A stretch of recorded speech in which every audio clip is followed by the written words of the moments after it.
After years in prison, Val is sent free. So what do you want to do now you're out, Val? I always wanted to finish high school. So he reunites with his partners in crimes, Doc and Hirsch. It's like the old days, isn't it?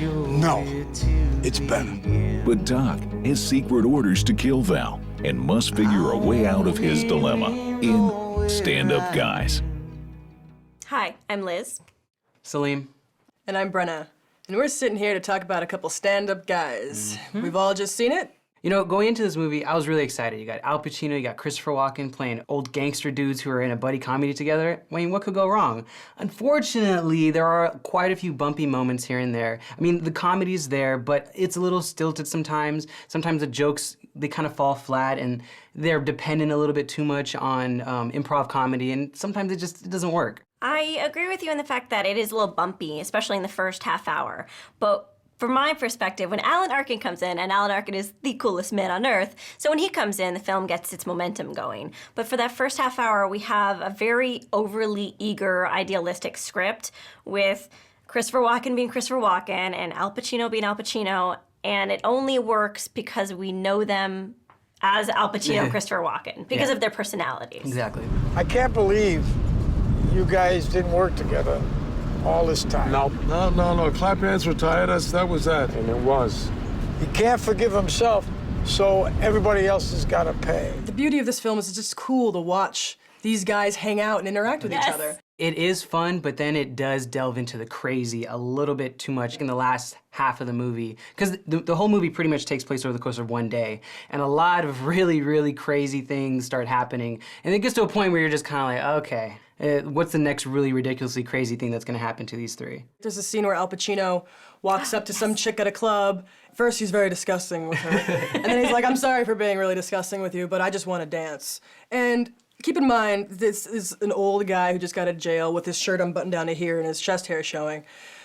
Would never happen that this 20-something in a cocktail dress would dance with him, but it's Al Pacino. I do have to say that when they show the coverage on her, she's in such wonderment of Al Pacino that that's hard to believe. Yeah, I feel like the movie does that. It has some moments that are really funny, you know, realistic for old dudes, and then it kind of veers into a little too slapsticky, a little too unbelievable, a little goofy. But it's so sweet. No, it is very sweet. That, you know, without a doubt, it is very sweet movie. I walked out of the movie going, aw.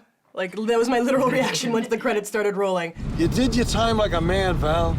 You were stand up all the way. You and Doc would have done the same. Well, I would like to think so. It's possible. Either way is possible. But you did it, Val. They try to line between having scripted comedy and then having comedy, you know, coming from these actors. And I think Christopher Walken and Alan Arkin, they're amazing. Al Pacino, he's good, but, you know, this isn't what he does regularly. I know what you're saying, though. I think the issue is the script, though, and because the script, you know, I said it earlier, but it's a little eager, it's a little idealistic and sweet for these two grittier actors, but then that first half hour, it's really expositional. So when Christopher Walken's character and Al Pacino's character get reunited, and they haven't seen each other for 28 years, it feels very false that they would just pick up their friendship out of nowhere. It's choppy and it didn't work. It didn't feel as natural dialogue. But as soon as they got over that, that's when the film started to flow better. Well, I mean, especially like you said, when Alan Arkin comes in, because it's really about these three guys. It's the three amigos, you know, the three old... reliving the glory days. Yeah, the old gangsters reliving the old glory days. And it's funny. When you see Alan Arkin behind the wheel, you realize that he was the getaway guy. I missed you. Mr. Hirsch. Remember me? I do this. Huh? Watching these three guys hang out and interact is the most fun thing in the world. Well, they're having fun. That's what is really great. You can tell that you want to watch them have fun. Yeah, they're having their kicks, and it's great. One of the best parts of the film, in my opinion, is the fact that they keep quoting the awesome movie, They Live. What time is it? I don't know. What time is it?